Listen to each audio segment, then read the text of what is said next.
The great hall of the Galactic Council sparkled with light that bounced off the crystal walls. Beings from 200 different worlds filled the round room. They sat in rising circles that went up so high that the top rows almost disappeared from view. Each seat held an alien different from the next. Some had scales, others had fur. Some had many eyes, while others had none at all. In the center of this grand space stood two humans. They looked very small compared to the massive chamber and the thousands of eyes watching them. Taewon Kim stood tall in his blue formal uniform. His gray hair was neatly combed, and his face showed no fear. Next to him stood Ji-young Park, his younger assistant. Her hands were clasped tightly behind her back to hide their shaking. "Representatives of Earth," said High Counselor Tevik, his voice booming across the hall. "The Council has finished its vote on your application to join our galactic community." Tevik was tall and thin with blue-green skin that seemed to glow under the lights. His 6 arms moved in elegant patterns as he spoke, a sign of his high rank among his people. Taewon nodded. "We await your decision, High Counselor." The room went very quiet. Ji-young could hear her own heart beating fast in her chest. "The vote is final," Tevik announced. "By a majority of 178 to 22, Earth's application has been denied." A wave of whispers swept through the hall. Ji-young's shoulders dropped in disappointment, but Taewon's face remained calm. "Furthermore," Tevik continued, "this council has decided that humanity poses a unique danger to galactic peace. Therefore, we are establishing a quarantine zone around your solar system. No council race may trade with, communicate with, or visit Earth or any human settlement." Now Taewon's calm broke. "On what grounds?" he demanded, his voice sharp but controlled. A different alien stood up. This one was short and round with skin like polished stone. "Your species develops too quickly," she said. "You went from simple flight to space travel in less than 100 years. From your first computer to artificial intelligence in less than 200. No other species in the recorded history of the galaxy has advanced at such a speed. And this frightens you?" asked Taewon. "It concerns us," corrected Tevik. "All stable civilizations grow slowly, learning wisdom along with knowledge. Humans rush forward without thinking of consequences." Ji-young stepped forward. "But we've shown peaceful intentions. We've shared our culture, our art, our—" "You have also shared your history," interrupted another counselor, this one with 4 eyes and a voice like grinding metal. "In just the last 500 years you have fought 2 world wars and countless smaller conflicts. You developed atomic weapons and used them on your own people. That was long ago," said Taewon. "We have grown since then." "Have you?" asked Tevik. "Even now your planet has 7 different military forces capable of global destruction. Your nations still compete instead of cooperating. And your response to any problem is to create new technology rather than seeking balance with what you have." A tall, thin alien near the front stood up. Unlike the others, this one had been friendly to humans during their application process.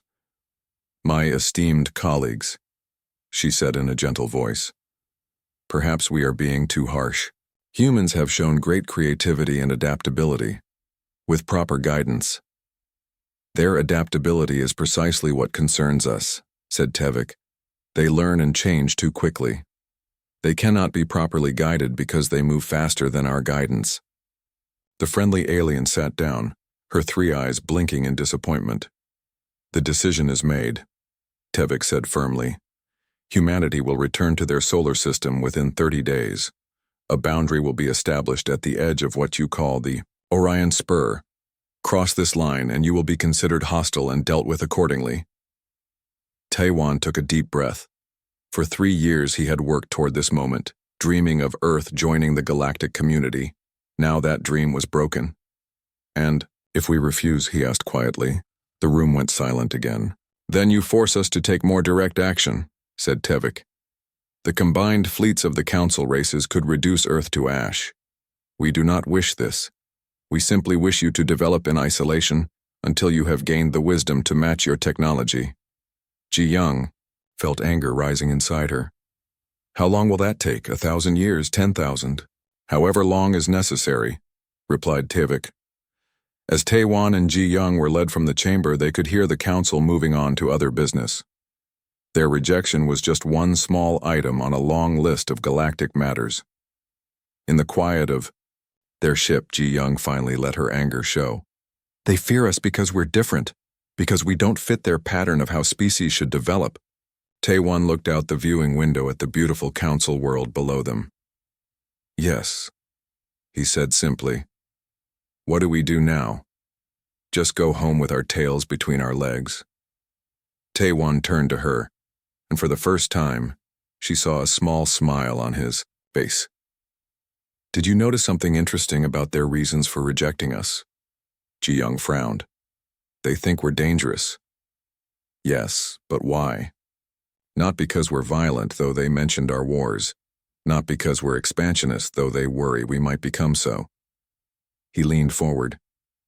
They fear us because we adapt quickly, because we solve problems in ways they don't expect. And that helps us how? Ji Young asked. It means they've just made a serious mistake. Taewon walked to the ship's computer and began typing. They've identified our greatest strength but believe isolating us will limit that strength. They don't understand that challenges make humans stronger. The screen showed Earth, beautiful, and blue. The council races have had tens of thousands of years of gentle cooperation, Taewon continued. They advance through consensus and sharing. But humans? We advance fastest when our backs are against the wall. Ji Young began to understand.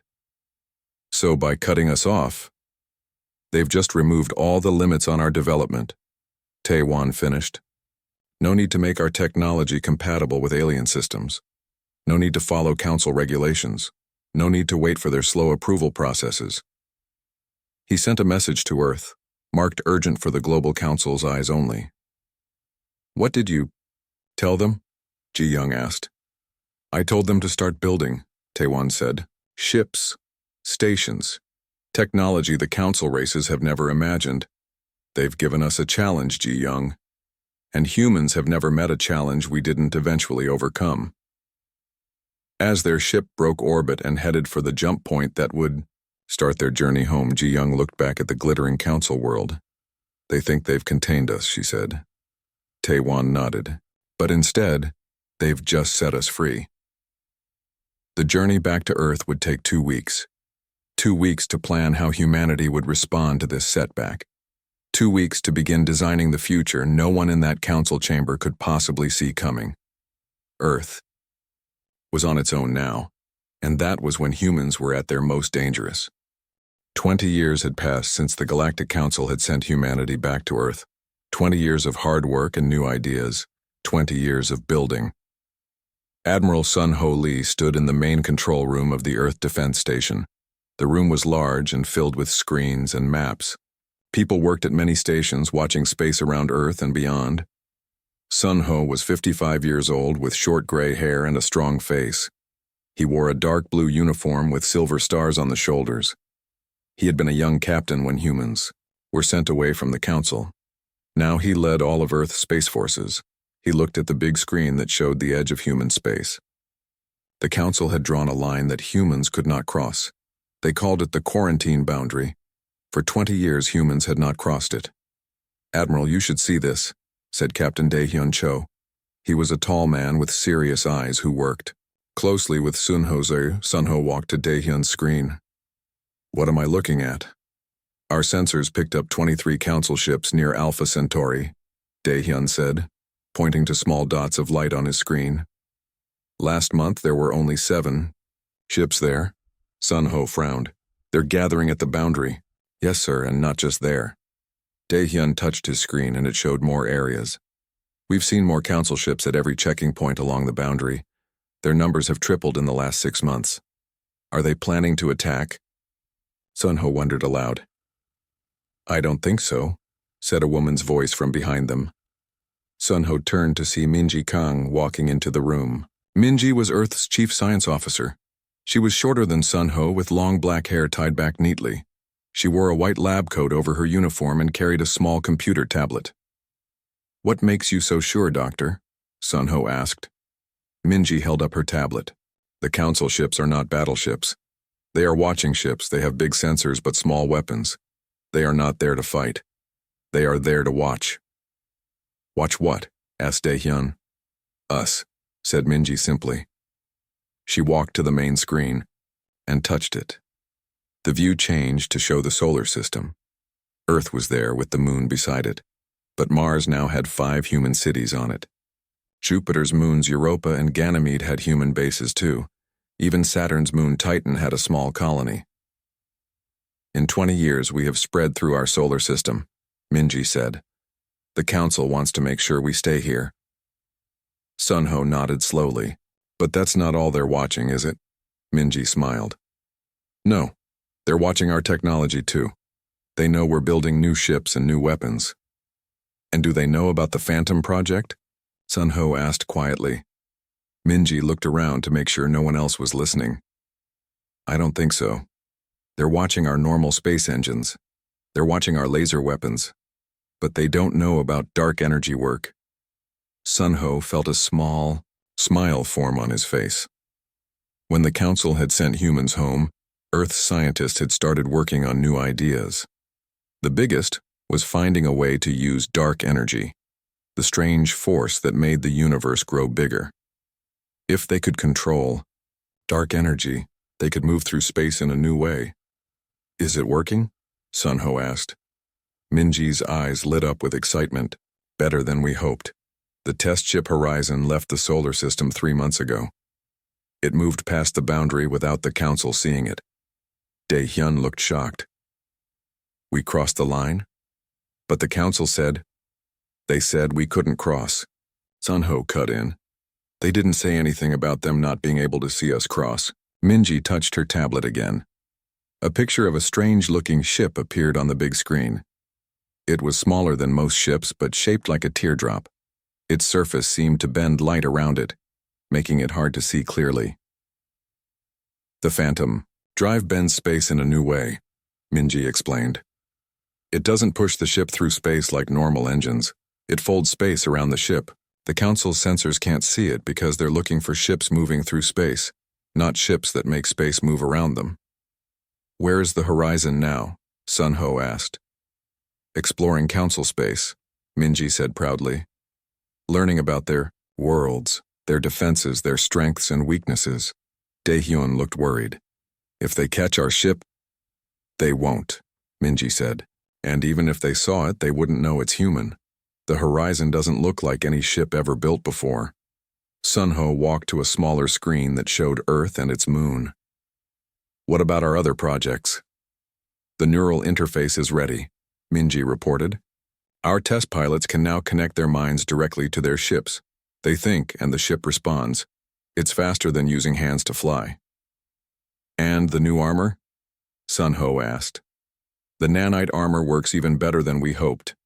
It fixes itself when damaged.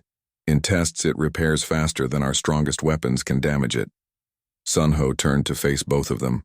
So we have ships that can't be seen, pilots who can control ships with their thoughts, and armor that fixes itself when hit. Yes, said Minji, and the Council knows none of this. Dae-hyun still looked concerned. Are we preparing for war? Admiral?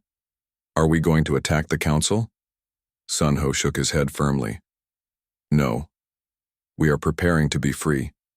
The Council thinks they trapped us in our solar system, but they really just gave us time and space to grow stronger. He walked to a map of the galaxy and pointed to Earth's small corner of it.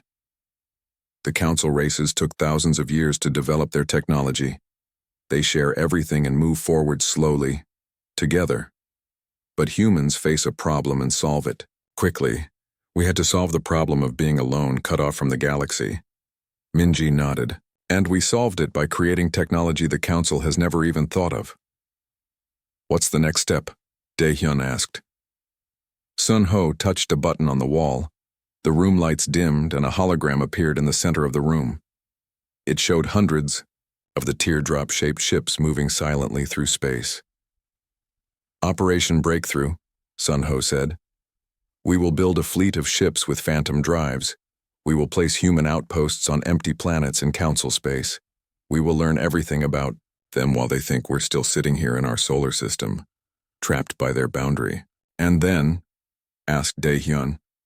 Sun-ho smiled. And then, when the time is right, we will show ourselves. Not as the exile race they rejected, but as a power they cannot ignore. Min-ji looked at the hologram of ships with pride. They cast us out because they were afraid of what we might become. Yes, said Sun-ho. And now they will learn that their worst fears were too small.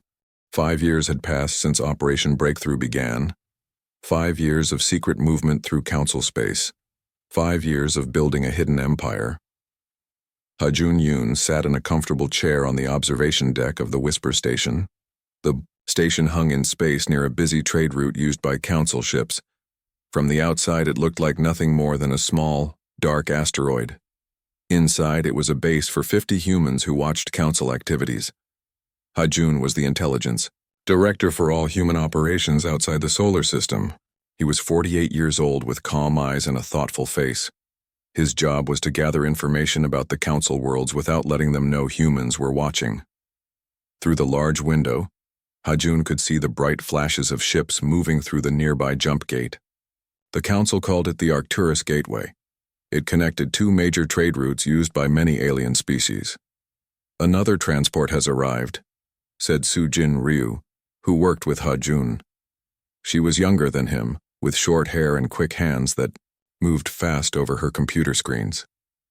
That makes 5 this week, Ha-Jun nodded, and not one of them knows we are here. The plan had worked better than anyone had hoped.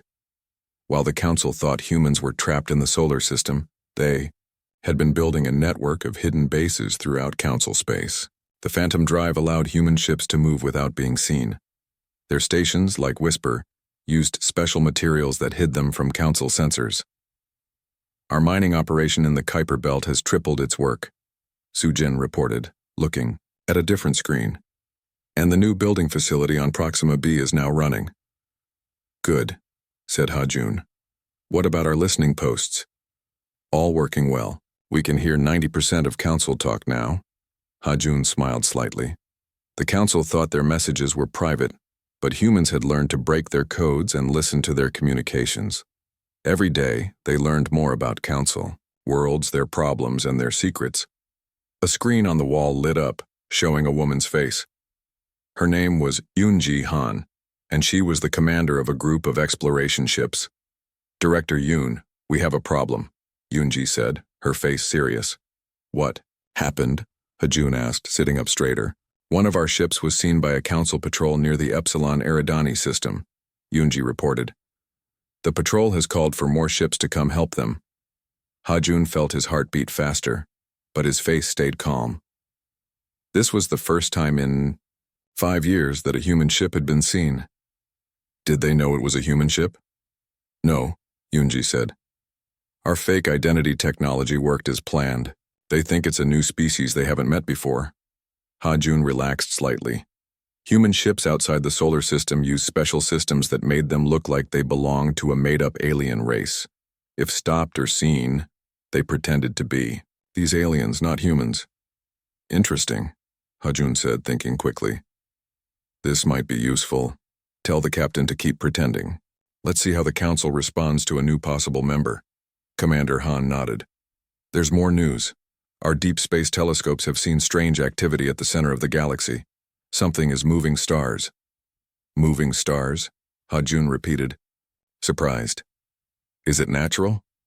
We don't think so. The pattern shows intelligence and technology far beyond anything we've seen before. Ha-Jun and Soo-jin looked at each other with concern. If something out there had technology that could move stars, it was more advanced than even the council races. Watch it closely, Ha-Jun ordered. If there's something out there that even the council doesn't know about, we need to be ready. After the call ended, Soo-jin asked, should we tell Earth about this? Maybe we should speed up our plans. Not yet, Ha-Jun decided. Our original plan is working well. The council still thinks we're trapped while we build our strength. When we finally show ourselves, it will be from a position they can't challenge.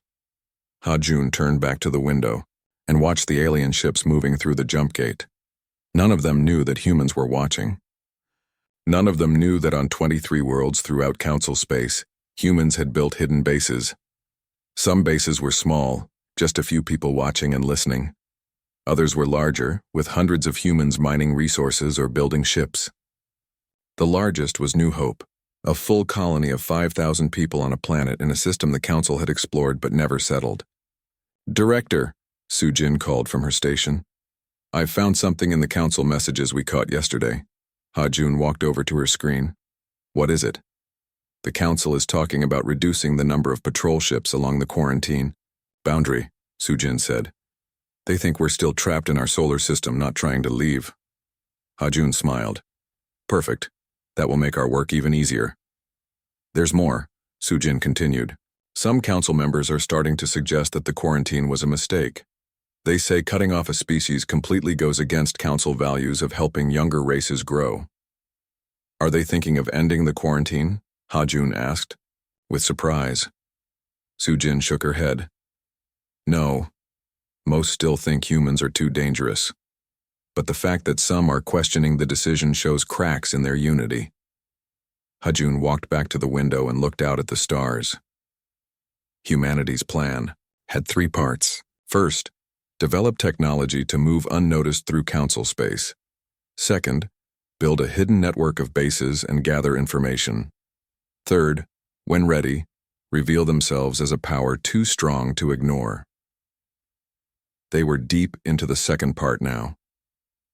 Every day, more resources were gathered, more ships were built, more information was collected, and all while the Council thought humans were sitting quietly in their solar system, accepting their punishment. Little did the Council know that the quarantine had forced humans to take a different path. Instead of joining the Galactic community, as a junior member, following Council rules and ways, humanity had developed on its own. They had created technology the Council had never imagined, built an invisible network across the stars, and prepared to emerge as a major power. "What do you think will happen when they finally discover us?" Sujin asked, joining him at the window. Ha-Jun watched as another alien ship passed by, its crew completely unaware of the human station tracking its movement. "They will be shocked," he said, "and then they will be afraid, and then, if they are wise, they will offer friendship not as a gift to a lesser species, but as equals." In the darkness of space, another human ship activated its phantom drive and disappeared from normal space, continuing the silent expansion that would one day change the galaxy forever. 3 years had passed since the strange activity was first spotted at the center of the galaxy. 3 years of watching and waiting. 3 years of preparing for what might come. Chancellor Jae-sung Park stood in the large meeting room deep under the ice of Europa, one of Jupiter's moons. The room was built to be completely secret, with thick walls that no signal could pass through. Around a large round table sat the leaders of humanity's hidden empire. Jae-sung was 62 years old, with white hair and a strong voice that commanded respect. He wore a simple black suit with a small earth pin on his collar. As the elected leader of all human worlds, he had called this emergency meeting. "Thank you all for coming so quickly," Jae-sung said. "Some of you traveled far to be here." The people around the table nodded. There were leaders from Earth, Mars, and 37 hidden colonies spread across Council space. Some had traveled for weeks to reach this secret meeting place. "The situation has changed," Jae-sung continued, his face serious. "The mystery at the Galactic Center has been solved, and the news is not good." He pressed a button on the table. A large hologram appeared in the air above them. It showed massive dark shapes moving between stars. The shapes looked like giant ships, but each one was bigger than most moons. "These are the Void Harbingers," explained Do Young Hwang, the head of xenobiology who studied alien life. Do Young was a tall man with glasses and hands that moved when he talked. "According to Council records we have found, they appear every 50,000 years. "What do they do?" asked a colony leader from the far side of the table. "They consume advanced civilizations," Du Young said simply. "They target worlds with technology and take everything." The room was silent as the leaders looked at the hologram. The ships were moving slowly but steadily toward the part of the galaxy where most council worlds were located. How do you know this? Asked another leader. If they only come every 50,000 years, how do the council races know about them? Most council species think they are just stories, Du Young explained. Old tales to frighten children, but our ships found ancient records in a hidden library on one of the oldest council worlds. The records show the harbingers are real. They have come before, and they will come again. Admiral Sun Ho Lee stood up. He was older now, with fully gray hair, but still commanded the respect of all military forces. The council does not believe the threat is real. They have grown comfortable over thousands of years of peace. They are not ready for this kind of enemy? And we are?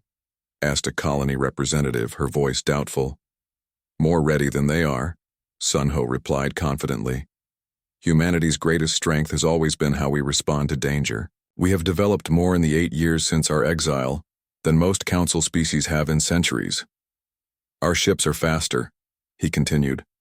Our weapons are stronger. Our people are used to facing challenges and finding solutions. The council races have grown soft with too many years of comfort. Jae-sung nodded in agreement. Which brings us to the important question we must answer today. Do we reveal ourselves and offer to help the council, or do we remain hidden and protect only our own people? The room exploded with voices as the leaders argued. Some said the council had earned their fate by casting humanity aside. Others said protecting all intelligent life was the right thing to do. Why should we help races that rejected us? Demanded one colony leader. Let them face this threat alone, because if they fall, we stand alone against the harbingers, countered another. Young Ho Kim, Earth's top military planner, stood up. He was a quiet man who rarely spoke at meetings, so everyone fell silent to hear him. What happens if the council worlds are destroyed and we are the only ones left to face the harbingers? He asked simply. The room went quiet as they considered this question. The answer was clear. Even with humanity's advanced technology, they could not fight such a powerful enemy alone. They needed allies. The numbers are clear, Young Ho continued. If we combine our forces with the council, we have a chance to defeat this threat. Alone, neither of us will survive. Jae-sung looked around the table. We need to vote. Do we reveal ourselves and offer help, or do we stay hidden? One by one, the leaders voted. Some did so quickly, others after careful thought. When all votes were counted, the decision was clear. It is decided then, Jae-sung announced. We will reveal ourselves to the Galactic Council, not as weak exiles begging to return, but as a strong ally offering help in their time of need. Admiral Sun Ho nodded. I will prepare the Phantom Fleet. We have over 1,000 ships now with our best technology. And I will prepare the message to the council, Jae-sung said. They cast us out 28 years ago. Now we return, not as the species they feared, but as the allies they need. After the meeting, Jae-sung stood with Admiral Sun Ho in a smaller room, looking at a detailed map of council space and the approaching harbinger ships. Do you think they will accept our help? Jae-sung asked. Sun Ho studied the map. They may not have a choice. The first harbinger ships will reach their outer worlds in less than a month. They have already lost contact with 2 small outposts. How long until our fleet is ready? Jae-sung asked. 10 days, Sun Ho replied. We have been preparing for this moment for years, though we did not know what the moment would be. Jae-sung smiled slightly. When the council sent us away, did you ever imagine we would return like this? No, Sun Ho admitted. I thought we would return as conquerors, forcing them to accept us. I never thought we would return as saviors. Life is full of surprises, Jae-sung said, even for those who think they can predict the future. On the screen, a red dot showed the position of the closest harbinger ship. It was moving steadily toward a council world with 2 billion people living on it. How will you approach them? Sun Ho asked. After all this time, they will be suspicious. Jae-sung thought for a moment. We will send Taiwan Kim. He was there when they rejected us. It seems right that he should be there when we return. And what will you offer them? Sun Ho asked. Everything. We have developed, Jae-sung said firmly. Our phantom drives, our neural interfaces, our regenerative armor. But in return, they must recognize us as equals. No more talk of quarantine. No more fear of our potential. They must accept what we have become. Outside the meeting room, the leaders of humanity's worlds were already preparing their people for what would come next. After nearly 30 years of hiding and building in secret, humans would step back onto the galactic stage. The storm was coming. The Void Harbingers were approaching, and humanity, once cast aside as too dangerous, would now show the Council exactly what they could do when challenged. The Galactic Council chamber was no longer the calm, ordered place it had been when humans were last there. Now it was filled with fear and loud voices. 3 Council worlds had been destroyed in less than a month. Billions of lives had been lost to the Void Harbingers. High Counselor Tevik stood at the center of the room trying to keep order. He looked older now, his blue-green skin faded with age and worry. His 6 arms moved in patterns that showed deep stress. The evacuation of the Proxima system has failed, Tevik announced to the noisy room. 2 billion Antarans are the big doors at the entrance of the chamber slid open with a loud sound. Every alien in the room turned to look. 3 humans walked in, moving with calm steps through the sudden silence. Taiwan Kim led the group. He was much older now, his hair completely white, but he walked tall and proud. Behind him came Admiral Sun Ho Lee in his dark uniform with silver stars. Next to Sun Ho walked Chancellor Jae-sung Park in his simple black suit. "Humans," gasped Tevik, his voice showing his shock.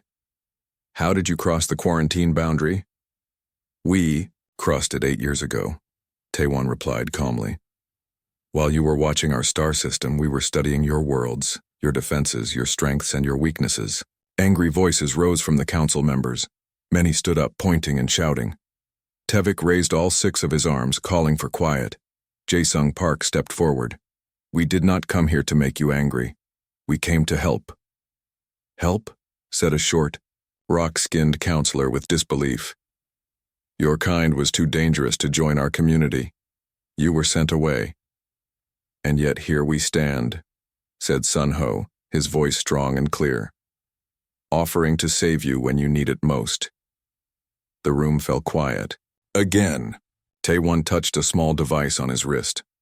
A large hologram appeared in the air above the council floor.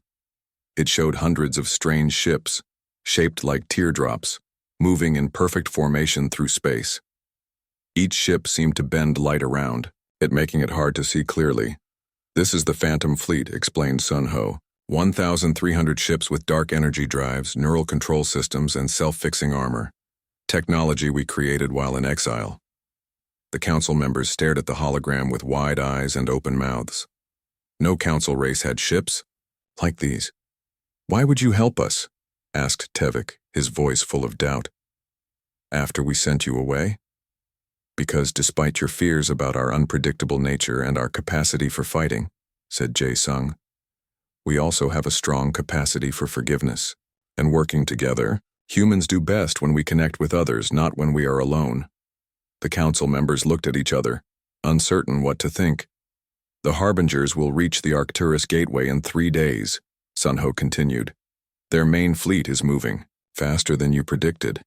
But our ships can be there in 2 days. We can stop them before they reach your core worlds.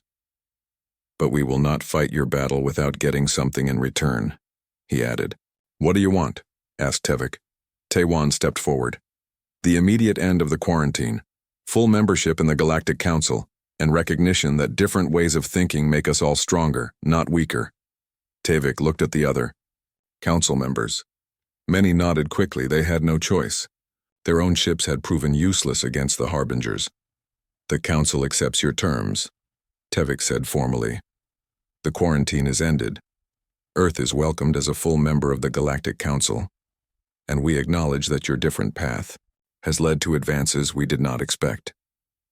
Within hours, human ships were moving to meet the Harbinger fleet.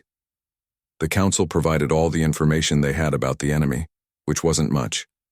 Most of what they knew came from old stories that many had thought were just myths. On the bridge of the human flagship New Horizon, Ji-young Park stood watching the final preparations for battle.